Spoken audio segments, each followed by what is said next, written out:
পাহাড় আর হাওরের বুকে নৌকায় ভেসে যাওয়ার রোমাঞ্চ যারা ভালোবাসেন, আজকের ভিডিওটি তাদের জন্য।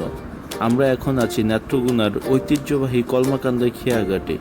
এখান থেকে আমরা নৌকায় চড়ে রওনা দেব সুনামগঞ্জের অপরূপ সুন্দর টেকের ঘাটের উদ্দেশ্যে।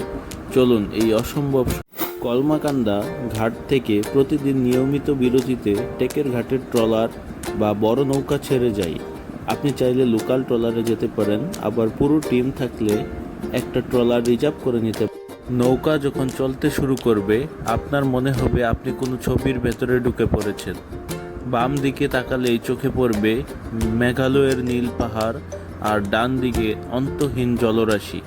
তার মাঝখানেই গবাদি পশুর পাল ঘাস খেয়ে বেড়াচ্ছে। বর্ষাকালে এই রুটের রূপ শতগুণ বেড়ে যায়। ছোট ছোট গ্রামগুলো পানির উপর যেন এক একটা দ্বীপের মতো ভেসে থাকে। এই পথে যেতে হলে আপনি মহিষখোলা হয়ে টেকের ঘাট দিয়েও যেতে পারবেন। তবে আমি মনে করি জলপথে যেতে যেতে আপনি যে সৌন্দর্য দেখতে পারবেন, তা আপনার জীবনে চির অমলিন হয়ে থাকবে।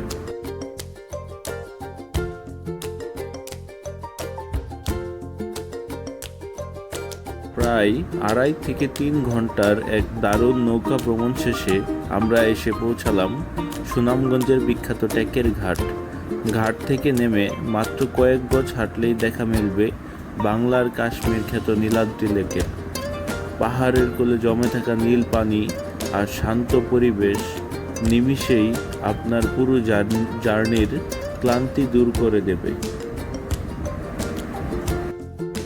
কম খরচে পাহাড় আর হাওরের যুগলবন্দি দেখতে চাইলে কলমাকান্দা থেকে টেকের ঘাটের এই নৌপথের কোনো বিকল্প নেই। তবে একটা অনুরোধ, আমাদের হাওর বা লেকের পানিতে প্লাস্টিক বা ময়লা ফেলে পরিবেশ নষ্ট করবেন না।